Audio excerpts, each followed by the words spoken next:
بسم اللہ الرحمن الرحیم۔ السلام علیکم ورحمۃ اللہ۔ محترم ناظرین، اسلامی تعلیمات کی روشنی میں جہاں یہ معلوم ہوتا ہے کہ کون کون سے جانور ایسے ہیں جو گھروں میں رزق کی تنگی، بے برکتی اور پریشانی لانے کا سبب ہے، وہیں دوسری جانب اسلام ہمیں ایسے جانوروں کے بارے میں بھی آگاہ کرتا ہے جو کہ برکت والے ہیں، اور گھر میں ان جانوروں کو رکھنے سے گھر کے اندر دولت اور رزق کی فراوانی ہونے لگتی ہے۔ آج کی اس ویڈیو میں ہم آپ کو 4 ایسے جانوروں کے بارے میں بتائیں گے جو کہ بے حد برکت والے ہیں اور جن کو گھروں کے اندر رکھنے سے گھروں میں برکت آتی ہے اور دولت اور پیسہ آنے لگتا ہے۔ یہ جانور کون کون سے ہیں اور ان میں کون کون سی نشانیاں پائی جاتی ہے، یہ سب جاننے کے لیے براہ کرم اس ویڈیو کو آخر تک ضرور دیکھیے گا۔ نمبر 1، مرغا۔ نبی کریم صلی اللہ علیہ وآلہ وسلم کا ارشاد مبارک ہے کہ جب بھی مرغے کی اذان سنو تو اللہ تبارک و تعالی سے اس کا فضل مانگو، کیونکہ مرغا فرشتے کو دیکھ کر اذان دیتا ہے۔ نبی کریم صلی اللہ علیہ وآلہ وسلم کی اس حدیث مبارکہ سے ہمیں معلوم ہوتا ہے کہ مرغا فرشتوں کو دیکھ سکتا ہے اور فرشتوں کو دیکھنے کے بعد ہی اذان دیتا ہے۔ بزرگوں کا کہنا ہے کہ اگر مرغا صبح صبح جب سورج طلوع ہو رہا ہوتا ہے اس وقت اذان دیتا ہے تو مرغے کی یہ اذان بہت ہی زیادہ مبارک ہوتی ہے، کیونکہ مرغا یہ اذان رزق کے فرشتوں کو دیکھ کر دے رہا ہوتا ہے، کیونکہ صبح کے وقت سب سے پہلے رزق کے فرشتے ہی گھر میں داخل ہوتے ہیں، اور اگر ایسے میں گھر والے ایک چھوٹا سا عمل کر لیتے ہیں تو ان کے گھر میں اس قدر مال و دولت آ جائے گی کہ گھر والوں کو سمجھ نہیں آئے گی کہ اتنی دولت کو رکھے کہاں اور اس کا کرے کیا۔ محترم ناظرین، اگر آپ نے بھی اپنے گھر میں مرغا رکھا ہوا ہے اور آپ کا مرغا سورج نکلنے کے وقت اذان دیتا ہے تو آپ یہ عمل کریں کہ سب سے پہلے 1 مرتبہ درود شریف پڑھ لے اور اس کے بعد 33 مرتبہ پڑھ لے سبحان اللہ، الحمدللہ، اللہ اکبر۔ ان تینوں الفاظ کو اکٹھا پڑھیں گے تو 1 مرتبہ ہو جائے گا۔ ان کو 33 مرتبہ پڑھ لیجئے اور آخر میں پھر سے 1 مرتبہ درود شریف پڑھ لیجئے۔ اس کے بعد اپنے گھر کے رزق کے لیے اللہ تبارک و تعالی کے سامنے عاجزی سے اور دل کی گہرائی سے دعا کرے۔ اللہ تبارک و تعالی پر مکمل توکل اور یقین رکھے اور پھر دیکھے کہ آپ کے تمام مسائل کیسے حل ہوتے ہیں۔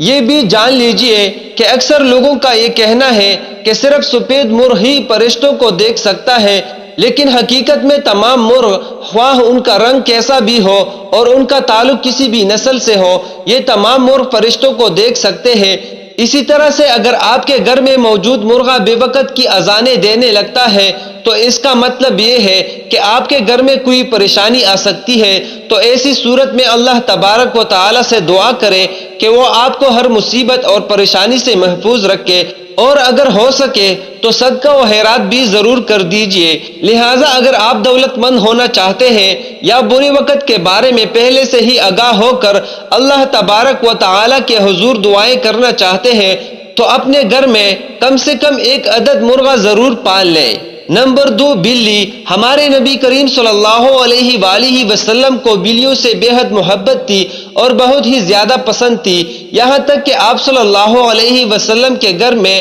ایک بلی آیا کرتی تھی۔ جب بھی وہ بلی آپ کے گھر پر آتی تو آپ صلی اللہ علیہ وآلہ وسلم پانی کا برتن اس کے لیے اوندا کر دیتے تاکہ وہ بلی بآسانی پانی پی کر اپنی پیاس بجھا لے، اور جب وہ بلی پانی پی کر وہاں سے چلی جایا کرتی تھی تو آپ صلی اللہ علیہ وآلہ وسلم اس کے بچے ہوئے جھوٹے پانی سے وضو کر لیا کرتے تھے۔ اس سے 2 باتوں کے بارے میں پتہ چلتا ہے۔ پہلی یہ کہ نبی کریم صلی اللہ علیہ وسلم بلیوں سے کس قدر محبت کیا کرتے تھے، اور دوسری یہ کہ اللہ تبارک و تعالی کی مخلوق یعنی بلی ہرگز بھی نجس یا ناپاک نہیں ہوتی، بلکہ یہ پاک جانور ہے جنہیں گھر پر پالا بھی جا سکتا ہے، اور اگر بلی کسی کھانے پینے والی چیز کو جھوٹا کر دیتی ہے تو وہ کھانا بھی ہرگز ناپاک نہیں ہوتا، بلکہ بلی کے جھوٹے کھانے کو کھایا بھی جا سکتا ہے۔ جان لیجئے کہ ام المؤمنین حضرت عائشہ الصدیقہ رضی اللہ تعالی عنہ سے روایت ہے کہ ایک عورت آپ صلی اللہ علیہ وسلم کے لیے ہریسہ لے کر آتی ہے، لیکن اس دوران آپ نماز ادا کر رہی ہوتی ہے، لہٰذا وہ عورت ہریسہ آپ کے پاس رکھ کر چلی جاتی ہے۔ نماز کے دوران ہی ایک بلی آتی ہے اور ہریسہ کو ایک جگہ سے کاٹ جاتی ہے۔ جب حضرت عائشہ رضی اللہ تعالی عنہ نماز پڑھ کر فارغ ہوتی ہے تو آپ اسی جگہ سے ہریسہ تناول کرتی ہے جہاں سے بلی نے کایا تھا۔ اس وقت آپ نے بھی یہی ارشاد فرمایا کہ یقیناً بلی ہرگز بھی نجس یا ناپاک نہیں، بلکہ نبی کریم صلی اللہ علیہ وآلہ وسلم نے فرمایا کہ یہ تو گھروں میں آنے جانے والیاں ہیں۔ محترم ناظرین، اسلامی تعلیمات کے پیش نظر معلوم ہوتا ہے کہ بلی ایک نہایت ہی خوبصورت اور گھروں میں پالا جانے والا جانور ہے۔ یہاں تک کہا جاتا ہے کہ انسان کے اشرف المخلوقات ہونے کے باوجود انسان جو بھی دعا کرتا ہے تو وہ سیدھی اللہ تبارک و تعالیٰ کے پاس نہیں جاتی بلکہ کسی نہ کسی آسمان پر رک جاتی ہے، لیکن بلیوں کے بارے میں یہ بات کہی جاتی ہے کہ ان کی دعا کسی آسمان پر نہیں رکتی بلکہ سیدھا اللہ تبارک و تعالیٰ کے پاس جاتی ہے، اور اسی طرح سے بلی کی بد دعا بھی کسی آسمان پر نہیں رکتی اور سیدھا اللہ تبارک و تعالیٰ کے ہاں پہنچ جاتی ہے۔ اس لیے کہا جاتا ہے کہ کبھی بھی بلیوں کی بد دعا کا سبب نہیں بننا چاہیے، کیونکہ جب بلی کسی کو بد دعا دیتی ہے تو اس کی بربادی یقینی ہے۔ یقیناً آپ نے بھی یہ بات سنی ہوگی کہ بلی جس گھر میں بچے دیتی ہے یا جس گھر میں رہتی ہے اور کھاتی پیتی ہے تو وہاں پر رزق کی فراوانی ہو جاتی ہے۔ لہٰذا اگر آپ بھی یہ چاہتے ہیں کہ آپ کے گھر میں اللہ تبارک و تعالیٰ کی رحمتیں اور برکتیں نازل ہوں تو اپنے گھر میں آنے جانے والی بلیوں سے محبت کیا کریں، اور اگر ہو سکے تو ان کے کھانے پینے کے لیے کچھ سامان ضرور رکھ دیا کریں۔ نمبر 3، سبز طوطا۔ بزرگوں کا کہنا ہے کہ ہرا رنگ اسلام کی عکاسی کرتا ہے اور ہرے رنگ میں بہت زیادہ برکت بھی ہوتی ہے، لہٰذا ہر رنگ کے طوطے میں اللہ تبارک و تعالی نے یہ حیثیت رکھی ہے کہ یہ جس گھر میں بھی ہو تو اس گھر میں کسی قسم کا کالا جادو یا سفلی علم نہیں چل سکتا۔ نمبر 4، بکری۔ قرآن اور حدیث دونوں میں ہمیں بکری کا ذکر ملتا ہے۔ یہ بھی معلوم ہوتا ہے کہ نبی کریم صلی اللہ علیہ وآلہ وسلم بکری کا دودھ بڑے شوق سے نوش فرمایا کرتے تھے، اور بکری کے دودھ کا شمار سنت غذاؤں میں ہوتا ہے۔ بزرگوں کا کہنا ہے کہ اللہ تبارک و تعالی نے بکری میں بہت ہی زیادہ برکت رکھی ہے۔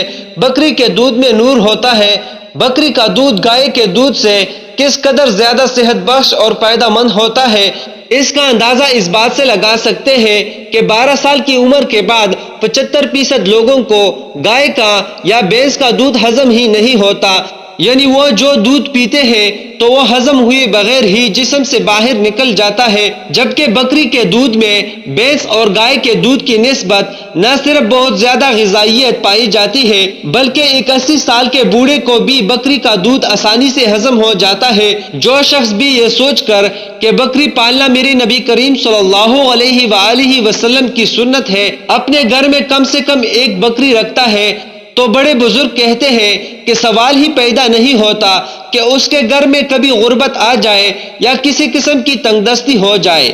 محترم ناظرین، آج کی اس ویڈیو میں ہم نے جانا کہ کون سے 4 جانور ہیں جن کو گھروں کے اندر پالنا انسانوں کے لیے بہت ہی زیادہ فائدہ مند ہے۔ ان کو پالنے سے گھروں میں رزق کی فراوانی اور خوشحالی آتی ہے۔ اللہ تبارک و تعالی سے دعا ہے کہ ہمیں نیکی کی بات کو سننے، سمجھنے اور اس پر عمل کرنے کی توفیق مرحمت فرمائے، آمین یا رب العالمین۔ درخواست ہے کہ میری آج کی اس معلوماتی ویڈیو کو لائک اور شیئر کر دیجئے اور میرے اسلامی چینل کو سبسکرائب کر لیجئے۔ جزاک اللہ خیرا کثیرا۔ اللہ ہم سب کا حامی و ناصر ہو۔